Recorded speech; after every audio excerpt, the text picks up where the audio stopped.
Reading from the Holy Gospel according to Luke. Glory to you, Lord. Jesus said to his disciples, "A rich man had a steward who was reported to him for squandering his property. He summoned him and said, 'What's this I hear about you? Prepare a full account of your stewardship, because you can no longer be my steward.' The steward said to himself, 'What shall I do, now that my master is taking the position of steward away from me? I'm not strong enough to dig, and I'm ashamed to beg.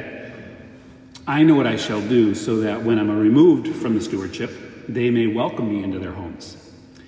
He called in his master's debtors one by one. To the first he said, 'How much do you owe my master?' He replied, 100 measures of olive oil. He said to him, 'Here's your promissory note. Sit down quickly. Write one for 50. Then to another the steward said, 'And you, how much do you owe?' He replied, 100 cores of wheat. The steward said to him, 'Here's your promissory note. Write one for 80. And the master commended that dishonest steward for acting prudently. For the children of this world are more prudent in dealing with their own generation than are the children of light. I tell you, make friends for yourselves with dishonest wealth, so that when it fails, you will be welcomed into eternal dwellings. The person who is trustworthy in very small matters is also trustworthy in great ones. And the person who is dishonest in very small matters is also dishonest in great ones. If, therefore, you are not trustworthy with dishonest wealth, who will trust you with true wealth? If you are not trustworthy with what belongs to another, who will give you what is yours? No servant can serve two masters. He will either hate one and love the other, or be devoted to one and despise the other. You cannot serve both God and mammon." The Gospel of the Lord. Praise to you, Lord.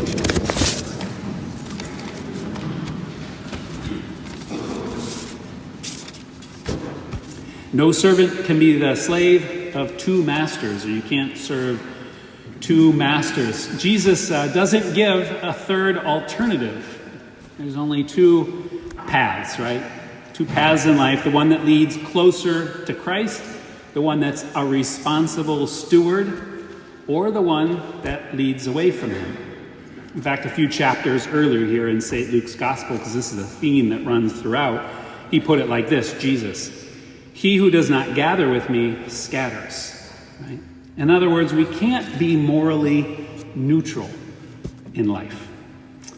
Now, of course, it's our human nature to look to find if it's possible to satisfy God and get a little for ourselves, right? Is there a middle ground, right? Kids are masters at this. Well, what if, I can do that and then? Or what if I just do it this way? Or what? And we're natural negotiators with the expectations, right? I remember one of my favorite vacations I made. This was with my brother and the youth group in high school. We took a canoe trip in Canada. So we all drove up. There's probably 8 or 10 of us. We drove up to Lake George in Canada, and we packed a cooler and our fishing rods. And I'm not much of a fisherman, but it sounded like an adventure, so I was up for it. Canoed across Lake George, and then got into Black Fork River, and then we carried our canoe a few times further across the river where it was a little shallow, and got way deep into. But it was very tiring. Obviously, you're carrying everything, and you're paddling, and we were doing hours at a time, miles at a day. And by the second day, because we were going, 4 or 5 days in, I was just too tired. And I was with my brother in the canoe, and so he was paddling in the back, and like every 6 I just put my oar on the canoe and stopped, And then my brother eventually did the same. And as we sat there, we fell asleep. And we started going back down the river, right? Everybody else kept canoeing forward, right? We woke up, we realized, and as we're canoeing, my brother said, "Well, I guess if we don't keep paddling, we're only going backwards." And that stuck in my mind, that little phrase of my brother. He wasn't trying to be sage, I don't think. He was just stating the obvious, right? It's true. There's really only two options. Either morally, you're paddling in the truth, towards the truth, you're choosing and working and deciding, or our culture, your own flesh, kind of your life, tends to flow backwards, right? If you work out and do exercise, we all know You can be good at it, faithful to your diet for weeks, months at a time. As soon as you stop, the effects start to set in, right? So either we live selfishly, that's symbolized by Christ's reference to mammon, the material world, riches make them our God, or it's Jesus Christ.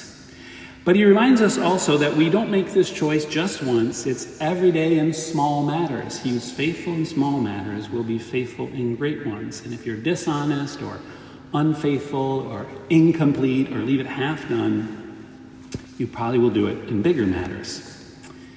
So Jesus is warning us we are just like the steward in the parable. We can't take what the master gave us and cut out something for ourselves. Steal from him, steal from what he gave us, or steal from those we're serving.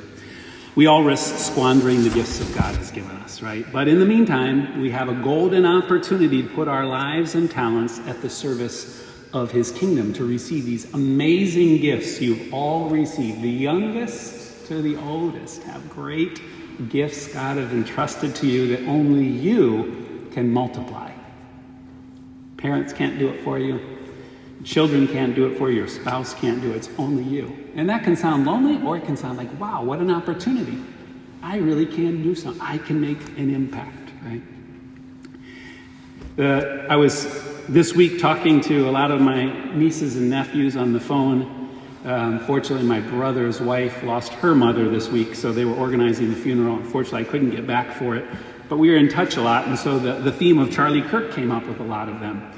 And I was asking them, what is it that, was so impactful about him? Obviously, some of them are more fans, others a little less so, depending on where they're at. But one thing they all said in common was he wasn't on the fence. And then last night I did a wedding, and the night before we had the practice, and I went to the rehearsal dinner, and then we were all hanging out after the rehearsal dinner with all the bridal party, all 25 to 35-year-olds. And the same issue came up, same question came up. Some were debating both on different sides of different issues. But I did ask them, hey, what is it that you think made this person, Charlie, more of an impact than others? And they all said, he wasn't on the fence. It was clear. You either liked it or you didn't, but it wasn't unclear.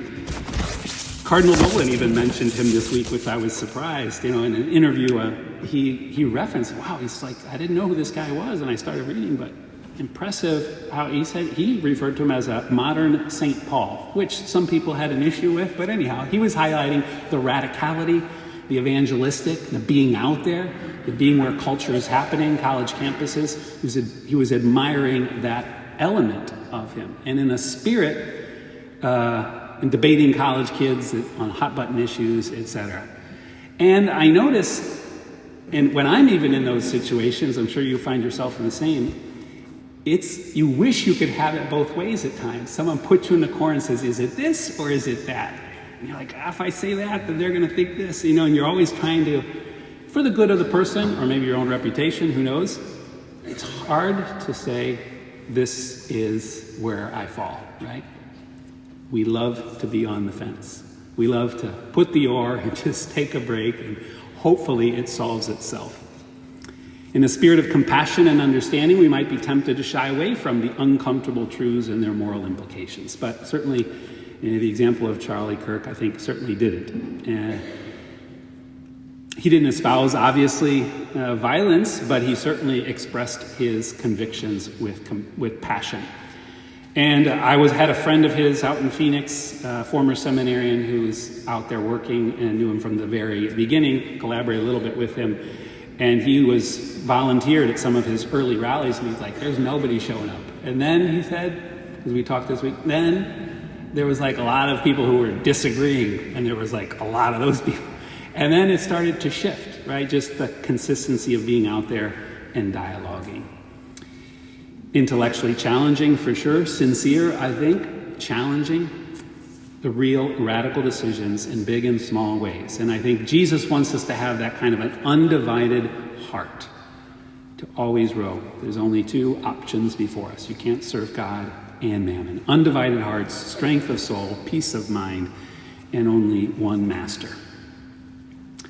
One way to keep our hearts undivided is to remind ourselves of where we want our hearts to be, because our heart strays, right?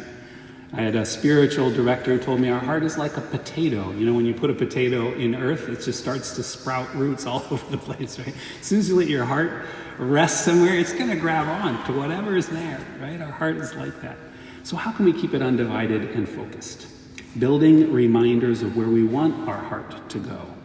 Visual reminders. This reminds me of Europe. How many of you have visited Europe, and as you're walking down those little towns, anywhere really, especially in Italy is where I had the most experience, but you saw it in Germany and other places, they would have these roadside images of Our Lady, statues on the corner, right? Little frescoes or little, Della Robbias, or they'd have different little, under the window, on the corner, on the building, etc.